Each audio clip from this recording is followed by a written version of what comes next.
जीवन की दिशा धारा और उसका सार्थक सुनियोजन। लेखक ब्रह्मवर्चस्व। सादा जीवन उच्च विचार का राजमार्ग, हर दृष्टि से श्रेयस्कर। निर्वाह की दृष्टि से जीवन क्रम हल्का फुल्का होना चाहिए। लिप्सा लालसाओं से लदी जिंदगी बहुत भारी पड़ती है। महत्वाकांक्षी लोग न चैन से बैठते हैं न दूसरों को बैठने देते हैं। बड़प्पन का नशा विज्ञात नशों में सबसे बुरा है। कुबेर और इंद्र बनने की ललक में रावण और हिरण्यकश्यपु जैसा वैभव बटोरने की रट लगाते लगाते कितने चंगेज खां और सिकंदर इस दुनिया से हाथ मलते उठ गए। फिर अपने जैसे मक्खी मच्छरों की क्या स्थिति, जिनके पास न कौशल है, न पराक्रम, न साधन। वे तृष्णा इतना ही कर सकती है कि इस चंद दिन तक जीने के लिए मिले हुए सुयोग का अपहरण कर ले। मृग तृष्णा में भटकने वाले दिवा स्वप्न देखते और निराशा, खीज, थकान पल्ले पड़ने से मूर्खता पर सिर धुनते हैं। यदि विलास और वैभव सब कुछ रहे और अहंता के प्रदर्शन बिना चैन न पड़े, तो एक बात और भी गांठ बांध लेनी चाहिए कि इस प्रयास में उन सभी संभावनाओं को समाप्त करना होगा जो हर घड़ी प्रसन्नता बनाए रहती है, जिसके कारण चेहरे पर मुस्कान और अंतराल में संतोष भरे उल्लास को छलकते देखा जाता है। मानवीय गरिमा को अक्षुण्ण और सुविकसित बनाए रहने के लिए बहुत कुछ सोचना और बहुत कुछ करना होता है। इस हेतु जिन साधनों की आवश्यकता पड़ती है, उन्हें पूरी तरह वह व्यामोह अजगर की तरह निगल जाता है, जिसमें दर्प के अतिरिक्त और कुछ सूझता ही नहीं। साथियों को नीचा दिखाकर अपनी गरिमा सिद्ध करने वाले ठाट बाट तो बना लेते हैं, पर जिस लोक सम्मान की आशा से वह सब किया गया था, उसे मिलने की कोई आशा किरण दिखती नहीं। उल्टी ईर्ष्या भड़कती है। भूखों की मंडली में बैठकर जब एक कोई रबड़ी चाटता है, तो सौभाग्यशाली कहलाने का श्रेय कहाँ बटोर पाता है। उल्टा आक्रोश बरसता है और निष्ठुरता का लांछन लगता है।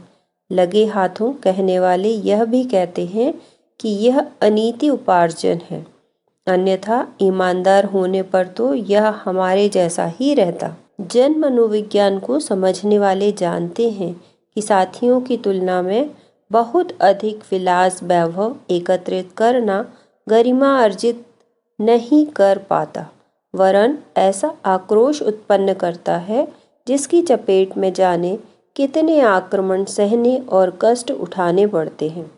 इसलिए दूरदर्शिता सदा यही कहती रही है कि संपन्नता अर्जित करने के अनेक खतरे हैं, जबकि सादगी अपनाने पर महानता उभरती है और जन जन का स्नेह सहयोग घसीट लाती है। सादा जीवन उच्च विचार का सिद्धांत ऐसा है जिसमें जीवन की सार्थकता सफलता जुड़ी हुई है एवं प्रसन्नता के समस्त सूत्रों का समावेश है। हल्का फुल्का जीवन अर्थात सादगी, मितव्ययता और बिना विलास वैभव की सीधा सादा निर्वाह, इसके लिए औसत भारतीय स्तर को मापदंड मानकर चलना होता है। अन्यथा यह पता ही न चलेगा कि जिस वैभव का उपभोग चल रहा है वह आवश्यक है या अनावश्यक, उचित है या अनुचित।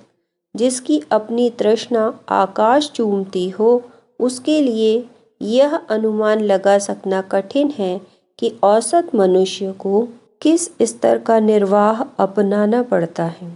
वे सदा धन कुबेरों के सपने देखते हैं और तस्करों, लोलुपों और निष्ठुरों के द्वारा अपनाए जाने जैसे विलास वैभव को स्वाभाविक मानते हैं। इस राह पर चलते तो अनेकों हैं, जो चल नहीं पाते वे भी ललक वैसी ही संजोए रहते हैं। परिणति स्पष्ट है।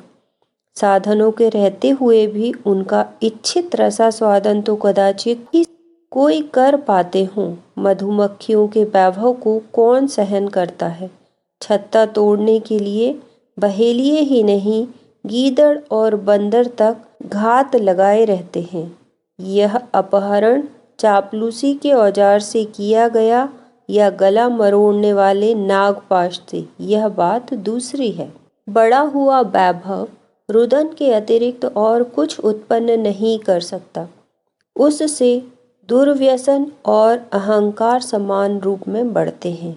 यह दोनों ही ऐसे हैं जो शहतीर में लगे घुन की तरह उसे गुपचुप खोखला करते और धराशाही करने तक अपने प्रयास में निरत रहते हैं। अधिक जोड़ने की, अधिक भोगने की ललक में मनुष्य कुकृत्य तो करते ही हैं, उसका खर्च भी सीधे रास्ते नहीं होता। या तो मनुष्य स्वयं उसे दुर्व्यसनों में उड़ाता है या फिर ईर्ष्यालुओं के आक्रमण का शिकार बनता है। पारा किसी को बचता नहीं। अनावश्यक वैभव की भी ठीक ऐसी ही दुर्गति होती है। यह स्वयं तो हजार छेद बनाकर अपनी बिरादरी वालों से मिलाने दौड़ता ही है, साथ ही जहाँ भी भागता है वहाँ भी अनेकानेक रिश्ते घाव छोड़ जाता है, जो जन्म जन्मांतरों तक रिश्ते और कसकते हैं। इसलिए आदर्शों की बात सोचने वालों को सर्वप्रथम वैभव विसर्जन की तैयारी करने का परामर्श दिया जाता है। अन्यथा लिप्सा बनी रहने पर परमार्थ के नाम पर चित्र विचित्र विडंबनाएं रचते रहने के अतिरिक्त और कुछ बन नहीं पड़ेगा। महानता और संपन्नता में एक प्रकार से शत्रुता है। जहाँ एक के पैर जमेंगे वहाँ दूसरे को पलायन करना पड़ेगा। तथ्य की यथार्थता एवं गंभीरता को समझने वाले बाजी श्रवा जैसे सर्वमेध यज्ञ रचाते और अपने शरीर के कपड़े तक उतार कर परमार्थ प्रयोजन के लिए दान करते रहे हैं। ऋषि परंपरा यही है। बुद्ध, गांधी को ही नहीं, प्रत्येक साधु और ब्राह्मण परंपरा अपनाने वालों को अपना प्रथम प्रयास यहीं से आरंभ करना पड़ा है। विसर्जन समर्पण बन पड़े तो ही यह आशा बंधती है कि महानता के साथ एकत्व अद्वैत की स्थिति बन सके। जिस त्याग वैराग्य की शास्त्रकारों ने श्रेय मार्ग पर चलने वालों के निमित्त पग पग पर आवश्यकता बताई है, उसमें यही रहस्य है कि जब तक तृष्णा से पिंड न छूटेगा तब तक श्रेष्ठता में न मन लगेगा और न तन जुटेगा। लगन कहीं लगी रहे तो फिर लकीर पीटने भर की विडंबना ही शेष रह जाती है। उस झुंझुने से अपने आप को बहलाया फुसलाया भर जा सकता है। परस्पर घोर मतभेद रखने वाले आध्यात्मवाद और साम्यवाद को इस केंद्र पर सर्वथा एक मत देखा जा सकता है कि व्यक्ति को औसत नागरिक स्तर का निर्वाह क्रम अपनाने के लिए बाध्य किया जाए। आध्यात्म क्षेत्र में इसके लिए पुण्य परमार्थ का, त्याग वैराग्य का, स्वर्ग मुक्ति का दार्शनिक चक्रव्यूह रचा है। साम्यवाद ने झटके की नीति अपनाई है और आदमी की भलमनसाहत को अस्वीकार करते हुए गर्दन दबोचकर जो पास पल्ले है उसे समाज की संपदा मानने के लिए बाधित किया। तरीके अपने अपने हैं। नींद की गोली खाकर मरा जाए या तलवार से गर्दन कटे, मात्र तरीकों में ही मित्रता है। आदर्शवाद की किसी भी धारा को यह स्वीकार नहीं है कि मनुष्य विलासी, संग्रही, अपव्ययी बने, उद्दत विडंबना रखे और मुफ्तखोरों के लिए उत्तराधिकार छोड़ मरे। हर दृष्टि से यह अनैतिक है। कौशल, पराक्रम, श्रम, समय और वैभव, यह सभी विभूतियाँ ईश्वर प्रदत्त हैं। इसी को समाज प्रदत्त भी कहा जा सकता है। अन्यथा एकाकी स्थिति में तो वन मनुष्य जैसी आदिम स्थिति में भी रहा जा सकता है। जिसने दिया है उसे कृतज्ञता पूर्वक लौटा देने में ही भलमनसाहत है। इसे अपनाने में जो दुराचरण के प्रवाह प्रचलन को चीर कर अपनी शालीनता का परिचय दे पाता है वह सराहा जाता है। यह औचित्य का निर्वाह भर है। तो भी चोरों की नगरी में एक ईमानदार को भी देवता माना जाता है। आलसियों के गांव में एक पुरुषार्थी को भी मुक्त कंठ से सराहा जाता है। औसत नागरिक जैसा निर्वाह ऐसा ही औचित्य है जिसे अपनाने के लिए नीतिमत्ता, विवेकशीलता और सद्भावना का प्रत्येक प्रतिपादन विवश करता है। यहाँ चर्चा धन वैभव की ही नहीं हो रही है, उसमें कौशल और पराक्रम को भी सम्मिलित रखा जाता है। विद्या, बुद्धि, कला, कौशल, प्रतिभा, बलिष्ठता आदि की दृष्टि से कितनों को ही विशिष्टता प्राप्त है। समय प्रत्यक्ष धन है। पसीने से ही संपदा कमाई जाती है या कमाई जानी चाहिए। लॉटरी से लेकर जुए सट्टे को, जमीन में गड़ा, उत्तराधिकार से मिला या उज्जड्डपन से बटोरा वैभव औचित्य की मर्यादाओं से हटकर होने के कारण अग्राह्य एवं अवांछनीय है। वस्तुतः धन मनुष्य के श्रम, समय और कौशल का ही प्रतिफल होना चाहिए। इसलिए विभिन्न स्तर की विशेषताएं, विभूतियां भी वैभव में ही सम्मिलित होती हैं और वह अनुशासन उन पर भी लागू होता है। उसके अनुसार न्यूनतम अपने लिए और अधिकतम सद्वृत्ति संवर्धन के निमित्त लगाना चाहिए। मानवीय गरिमा इससे कम में सधती ही नहीं। मनुष्य की मान मर्यादा इससे कम में बनती ही नहीं। इससे कम निर्धारण में वह सुयोग बनाता ही नहीं। जिस प्रकार संपन्नता उपार्जन के लिए अपना सब कुछ न सही बहुत कुछ नियोजित करना पड़ता है, ठीक उसी प्रकार महानता अर्जित करने के लिए भी श्रम, समय एवं मनोयोग का बहुत बड़ा भाग नियोजित करना पड़ता है।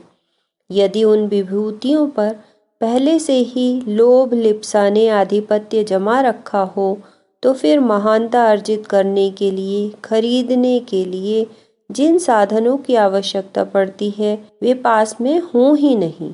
तब फिर मनोरथ कैसे पूरे हो सकेंगे? मात्र कामना कल्पना करने से, पूजा पाठ करने भर से ही कोई भी श्रेष्ठता का वर्ण नहीं कर सका है।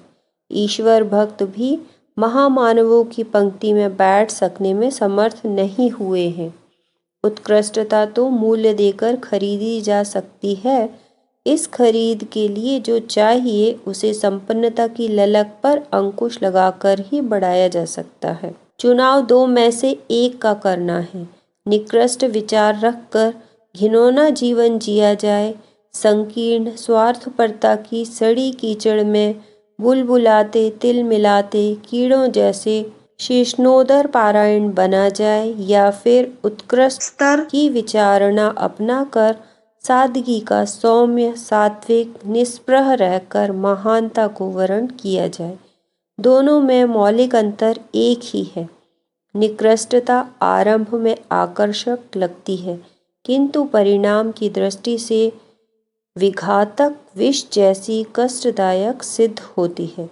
इससे विपरीत उत्कृष्टता का मार्ग है, जिसका आरंभ बीज की तरह गलने जैसा होता है, किंतु कुछ समय उपरांत अंकुरित होने, लहलहाने एवं फूलने फलने के अवसर निश्चित रूप में उपलब्ध होने लगते हैं।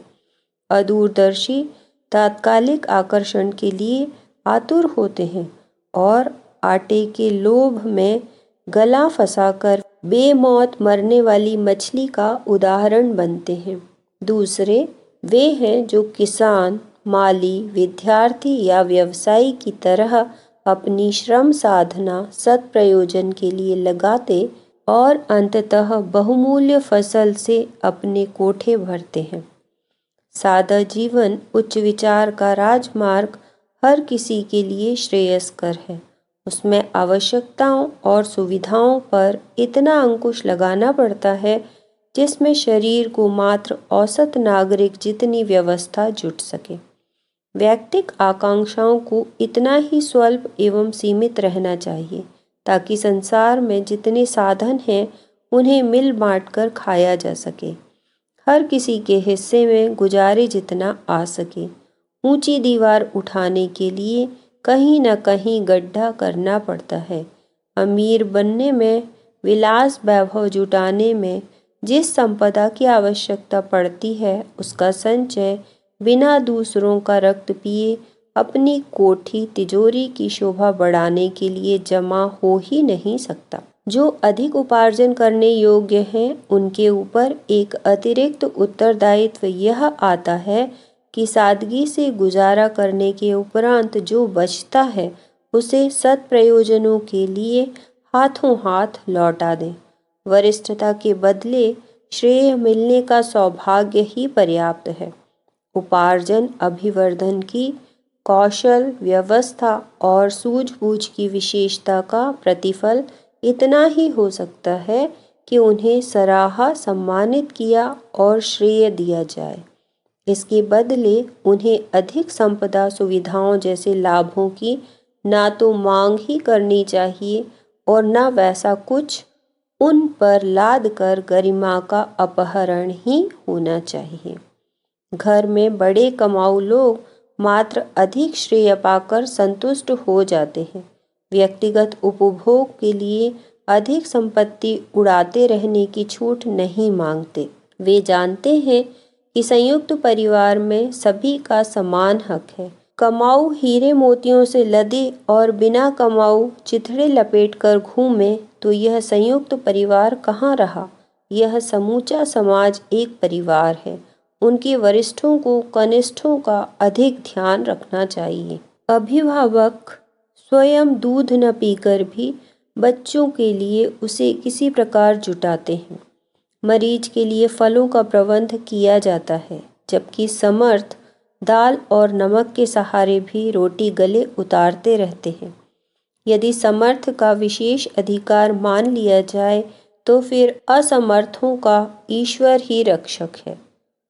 उस आपाधापी के रहते मनुष्य समाज की सभ्यता, संस्कृति, नीति, उदारता जैसे आदर्शों की चर्चा करने का हक न रह जाएगा। जिसकी लाठी तिसकी भैंस का जंगली कानून यदि मनुष्यों में भी चल पड़ा और सुयोग्यों ने अधिक सुविधा साधन हड़पना आरंभ कर दिया तो समझना चाहिए कि मनुष्य ने अपनी नैतिक वरिष्ठता गंवा दी और प्रेत पिशाच जैसी रीति नीति अपना ली। सादा जीवन, उच्च विचार का सिद्धांत मानवीय नैतिकता की सही व्याख्या करता है। जिसके विचार ऊंचे हों, जो भावना के क्षेत्र में उत्कृष्टता संजोए हो, उसे अपने ऊपर यह अनुबंध कठोरतापूर्वक लागू करना चाहिए कि जीवनचर्या सादगी एवं मितव्ययिता से पूर्ण हो। मितव्ययिता का अर्थ कृपणता बरतना और कुपात्रों के लिए संपदा जमा करते जाना नहीं, वरन यह है कि औसत नागरिक का स्तर शिरोधार्य करते हुए पूरी सामर्थ्य के साथ श्रम किया जाए और जो निर्वाह से अधिक हो उसे हाथों हाथ सत्प्रयोजनों के लिए लगा दिया जाए।